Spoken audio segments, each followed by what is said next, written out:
Salam alaikum wa rahmatullah, bienvenue à vous tous et vous toutes sur cette petite vidéo où nous allons parler des élections générales en Espagne. On se rappelle que depuis la traîtrise de Pedro Sánchez, le premier ministre espagnol, envers la côte sahraoui, en changeant et en se débilant de son, de son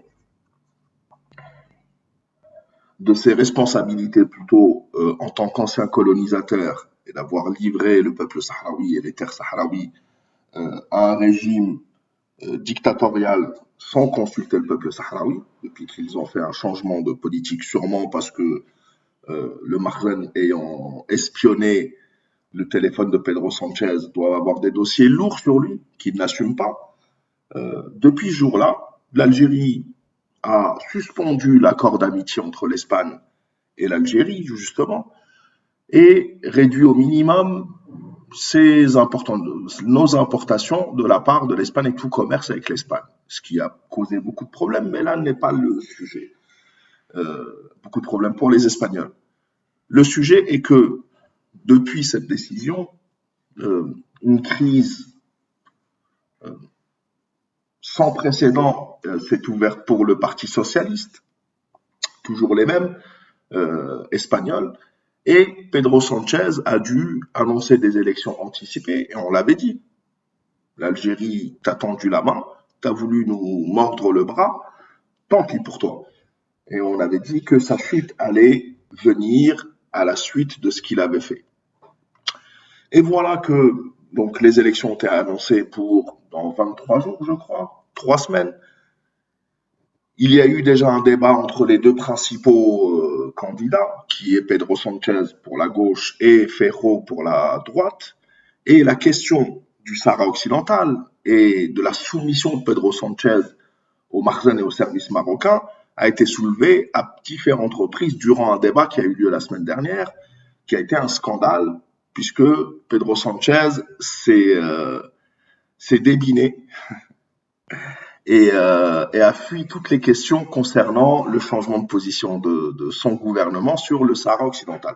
Et on l'avait dit à l'époque, parce qu'il faut qu'on soit, nous, on sait ce qu'est la politique, on sait comment ça va se passer. Je vous avais dit, wait and see, ce qui est sûr, c'est que Pedro Sánchez va finir dans les poubelles de l'histoire, et je pense qu'il va emporter tout le parti socialiste, comme ça s'est passé en France. Je pense que le parti socialiste va se désagréger après ces élections. Maintenant, quant au changement de position, nous verrons par la suite, parce que ce n'est pas aussi simple que ça. Nous ne sommes pas bêtes. Ce qui est sûr, c'est que l'opposition dont est issu Feijóo a annoncé vouloir rééquilibrer les positions de l'Espagne par rapport entre l'Algérie et le Maroc. Ça, c'est leur histoire. Nous verrons par la suite. Mais ce qui nous intéresse, c'est la chute de Pedro Sánchez pour son acte de trahison. Et donc, comme je vous l'ai dit, la question sahraoui et la question de la soumission de Sanchez par rapport au Sahara occidental, par rapport au Mahrez, ce régime dictatorial qui opprime son propre peuple et veut opprimer en plus de ça le reste de l'humanité, puisqu'il ne reconnaît aucune frontière. Apparemment, ça va de Johannesburg ou du Cap jusqu'à à peu près je sais pas moi, jusqu'à Berlin. C'est ça à peu près le territoire revendiqué par le Mahrez. Et encore, pour l'instant, parce que tout peut changer à tout moment. En tous les cas, ce qui est sûr, c'est que c'est un drame et c'est là, je pense que le Mahrez est le révélateur de tout ce que détestent les Espagnols et pourquoi ils vont mettre un grand coup de pied à Pedro Sánchez et au Parti socialiste. Puisque les sondages le disent, il faut bien comprendre une chose, les sondages d'aujourd'hui le disent, le PP c'est le Parti populaire, donc c'est la droite de Feijóo. Vox voit, ajoutez là c'est Sumar, et le Parti socialiste de Pedro Sánchez est ici. Aujourd'hui, il ne comptabilise que 110 sièges. En sachant que en gris, c'est c'est les autres. C'est plein de petits partis politiques, etc., qui recueillent 32 voix.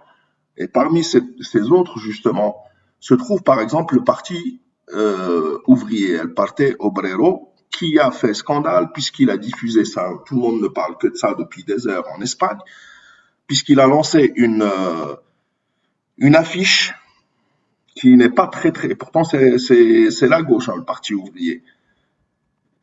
Que Mohamed VI vote pour toi et le baiser de Sanchez avec le roi du Maroc, la toile polémique du front ouvrier. Frente Obrero. Voilà ce qu'a lancé le front ouvrier, qui est de gauche, donc qui ne s'alliera sûrement pas avec Pedro Sanchez, et tout le monde en parle, ça fait scandale, etc. Dans une campagne électorale marquée par que t'es voté, ça poté, etc., etc. Alors, donc cette affiche-là se trouve à Madrid, dans une des rues de Madrid. Voilà ce qu'il en est. Donc parmi les autres, il y a beaucoup qui vont voter contre le Marzane et pour le Sahara occidental et contre Pedro Sanchez.